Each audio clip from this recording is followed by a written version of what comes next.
Estamos de volta com o Cidade Alerta Sergipe. Eu chamo sua atenção para esse caso que é polêmico, complexo, doloroso, mas que muitas pessoas passam. A jovem Anuska Matos é uma mulher obesa. Toda vez que precisa entrar num transporte público, ela passa por constrangimento. Na manhã de ontem, ela entrou num ônibus que faz a linha Fernando Collor Atalaia. Quando chegou no terminal, ela chamou o motorista, avisou que ia descer pela frente, ia registrar a passagem, pagar a passagem, para não ter que passar pela borboleta. Ela não se negou, quero deixar isso bem claro aqui, de acordo com ela, ela não se negou a pagar a passagem. O que ela pediu foi que não precisasse passar pela catraca. Essa jovem relata que o constrangimento foi um dos maiores da vida dela. A gente vai conferir agora a reportagem completa. Põe na cena. Um caso vexatório, um caso de constrangimento, de vergonha, um caso desconfortável. A Anuska Matos, ela estava vindo do trabalho em um ônibus da empresa Atalaia. Quando chegou aqui no terminal do centro, ela precisou descer e se comunicou com o motorista. Motorista, eu vou registrar a passagem e vou descer pela frente, porque eu tenho um problema de obesidade, sou muito larga e não passa na catraca. E aí o que é que ele te disse? Ele disse que eu não ia passar pela catraca, ou que eu não ia descer pela frente, que eu teria que passar pela catraca. Aí eu disse a ele que eu não passava.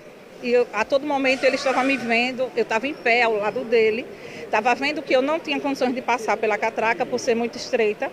E aí ele insistiu em dizer que eu só ia descer se eu passasse pela catraca. Você vinha de onde? Eu vinha do trabalho. O bairro, qual a linha? É Farolândia, foi na Avenida Beira-Mar, o ônibus Fernando Collor Atalaia. Gravei até o número do ônibus, que é o 7405, e eu peguei uma 7h45. O ônibus 7h45 da manhã para vir para o terminal do mercado. Então, apesar da sua resistência, ele não cedeu. E ainda quando chegou aqui no terminal, ele abriu a porta do meio, a porta do fundo e me deixou, como eu estava sozinha na frente, ele ainda me deixou um tempinho com a porta fechada. Depois que todo mundo desceu atrás, ele abriu a da frente. Me passando essa vergonha, esse constrangimento, que eu já estou cansada, e é só pela mesma empresa, que é a Atalaia. A empresa de ônibus, o pessoal que estava no ônibus me pediu se eu quisesse um número deles para ser minha testemunha, seria minha testemunha. E muitas vezes eu já denunciei a ouvidoria, mas a ouvidoria não faz nada. Porque por muitas vezes eu peço para descer, para entrar por trás, e tem motoristas que deixam, que liberam, e eu passo a passagem, rodo a catraca e fico atrás. Mas tem outros que não deixam, me barram. O detalhe é o seguinte, o equipamento, um transporte público, que deveria contemplar a todos, a Anuska ele não contempla, porque ela não tem como passar ali. Não tem como. Não, exatamente. Não. E já tem muitos anos que eu sou assim, que eu sou obesa, e já uso o transporte diariamente para ir para o trabalho, para vir do trabalho, para levar meus filhos na escola, para voltar, e sempre passo constrangimento, mas desse tipo eu nunca tinha passado. Eu achei que essa vez foi extremo demais. E eu não posso mais deixar... Anuska, como foi o clima dentro do carro, os passageiros lá no fundo, você na frente sozinha com o motorista verbalizando com ele? Não, e ele insistia em dizer, o pessoal de trás dizendo bem assim, se eu tivesse aí na frente, por mais que eu passe na catraca, eu ia fazer como uma senhora. Eu ia passar a passagem, rodar a catraca e ia descer. Eu queria ver ele barrar a gente, barrar todo mundo. As pessoas desceram de dentro quando desceram, disseram que estava errado, que era para eu denunciar, que seria minha testemunha, e assim foi. E ele nada fez, nada faz e foi embora. Dá uma tristeza danada. Engoliu o choro. Depois, quando eu peguei o outro ônibus, foi que eu desabei a chorar. Eu engoli o choro. Minha colega de trabalho estava comigo, viu tudo. É constrangedor. Eu nunca passei por essa situação, de verdade. De verdade mesmo. O que você faz, Anuska? Que a gordofobia tem que acabar. Isso é gordofobia. Tem nos ônibus o adesivo que o obeso ele tem direito a sentar na frente, a descer pela frente. Ele não é obrigado. Ele não é obrigado. Eu não sou a primeira pessoa e também não serei a última. Mas isso tem que acabar. E eu vou lutar por isso, como eu sempre lutei. Quer dizer que nos ônibus tem esse adesivo? Tem. Vamos dar uma olhada no ônibus aí? Vamos. Olha, o adesivo fica pelo lado de dentro. Eu vou subir aqui com a Anuska para dar uma olhada neste adesivo. Veja só. Mostrando aqui. Este é o adesivo. Este é o adesivo. Assento preferencial para autismo, deficiência, gestante com criança de colo, idosa e obesidade, que é o seu caso. Pois é. Mesmo assim não respeita. Ele não respeitou. Não é só ele, tem vários, mas ele foi demais. Eu até falei que se a empresa tem um treinamento, teria que treinar todos iguais, porque uns respeitam, outros não. E ele foi totalmente desrespeitoso, fazendo passar por um grande constrangimento. Vou mostrar aqui o torniquete, ou a catraca, como chama, olha só. Não tem condições. Chega aqui, Anuska, chega, tenta aí. Você vai ver a situação aí. A Anuska não tem condições. Não tem, nem de lado. Não tem condições. Não passa. Tem condição. Não passa. Não passa. E também acho que não sou obrigada a passar. Não é obrigada? Não sou porque eu tenho direito. É direito meu não passar. E também não sou obrigada a passar constrangimento, como ele me fez passar. Aí, vocês acabaram de ver. Tem o aviso.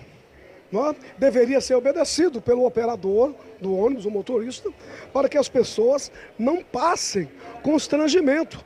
Mas o que aconteceu aqui hoje pela manhã foi uma coisa assim de forma assintosa. E agora, o que é que você vai fazer? Vou procurar justiça. Não pode ficar assim. Porque não é só por mim, é pela minha filha, que pode um dia acarretar obesidade. E eu vou lutar por isso. Porque todos nós temos direito. Todos nós temos direito de passar entrar dentro do ônibus e descer pela frente, ou entrar por trás e pagar a passagem. Porque tem muitos marginais, malandros, passam, pulam a catraca e eles não falam nada. Eu simplesmente paguei a passagem e pedi para descer pela frente. Só isso. É o que eu faço todos os dias, quando eu saio do meu trabalho e quando eu vou trabalhar. Eu pedi para passar a passagem, girar a catraca e descer pela frente. Será que eu não sou digna disso? Pagando R$ 4,50 todos os dias. Todas as passagens, R$ 4,50, um absurdo. Para não ter, a gente já não tem respeito com os homens que se esfregam na gente, tudo direito. Não tem conforto dentro do ônibus. A gente vai em pé, muitas vezes muito apertado. E aí eu não vou ter direito de descer pela frente porque eu sou obesa. Não, isso aí não vai ficar assim. Eu vou procurar os meus direitos. Dessa vez eu vou até o fim. O transporte é público, ele tem que contemplar todas as pessoas. Velhos, idosos, crianças, obesos ou não. Com certeza, é verdade. Obesos, com certeza também. Todos nós temos que ser contemplados da mesma forma. E aí, depois de todo esse imbróglio, você procurou a fiscalização? Procurei. A fiscalização disse que ia repassar para a empresa o que eu passei e pegou meu nome. Pegou seu nome? Peguei. Mas você já passou por lá várias vezes? Pois é, é porque eu não estou com o celular aqui, que eu tenho as denúncias, que eu guardo. O outro celular está em casa, mas eu tenho todas as denúncias que eu fiz para a ouvidoria e da Atalaia, e ela só me responde 10, 12 dias depois. E mesmo assim, dizendo, eu vou tomar providência. Vou tomar providência e nunca tomou. Nunca tomou. Porque se tivesse tomado, os motoristas não tratavam os obesos assim. Deixa eu fazer uma pergunta para a Anuska e para você que é mulher que também está me assistindo agora. Será que se a Anuska fosse um homem, o tratamento seria da mesma forma? Se fosse um homem forte, um homem com as características dela, alto, forte, será que esse motorista teria a mesma atitude? Porque estamos falando aí de uma interseção de opressões, né, que a gente sabe, que é o corpo gordo e a mulher. Fica essa pergunta. Eu quero dizer, gente, algo muito sério em relação a isso, Porque a gordofobia desumaniza. O preconceito, ele vem disfarçado de preocupação com a saúde. O amigo, o vizinho, o companheiro, todos se sentem à vontade para aconselhar o corpo gordo, a pessoa gorda, diz treinos, sugere dietas, recomenda até médico. Ser gordo, muitas vezes, é ser visto como doente, sem sequer um exame que comprove isso. E que fique claro, pressão estética é diferente de gordofobia. Pressão estética, o corpo magro também sofre. A pressão estética todos sofrem. Querem que você se adeque a um determinado corpo. Se é magro demais, precisa engordar. Mas a gordofobia consegue ser talvez pior, porque impede as pessoas de ocupar espaços. Impedidos de pegar um ônibus, mesmo pagando passagem, só porque não consegue passar na catraca. Chega num shopping para comprar uma roupa, dificilmente acha o número. E quando acha, tem que comprar o que tem. Normalmente roupas estampadas, sem muitas opções. Até nos hospitais, a gente precisa ter um olhar cuidadoso. É preciso macas adequadas, cadeiras, braçadeiras, aparelhos. Tudo isso afeta demais a autoestima de quem passa.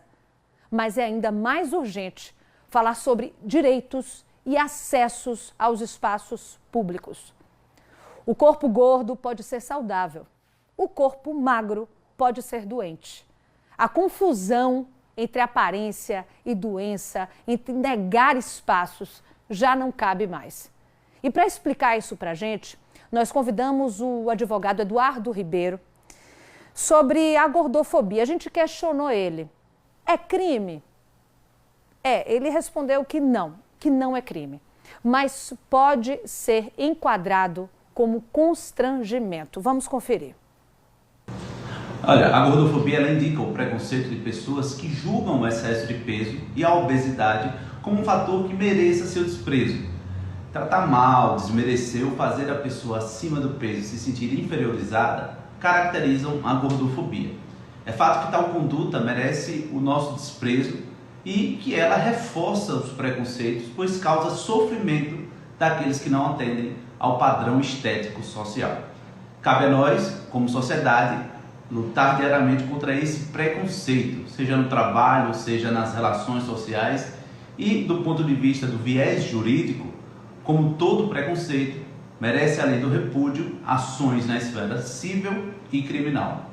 A nossa legislação ela é carente de uma atualização que vise enquadrar direta e taxativamente a gordofobia, visto que atualmente ela se encaixa num crime de injúria, uma extensão do crime de injúria, que diz respeito àquela honra subjetiva da pessoa, ou seja, é quando uma ofensa acontece à autoestima de alguém, ao sentimento próprio de cada indivíduo, sobre os seus atributos, sejam eles morais, intelectuais ou até físicos.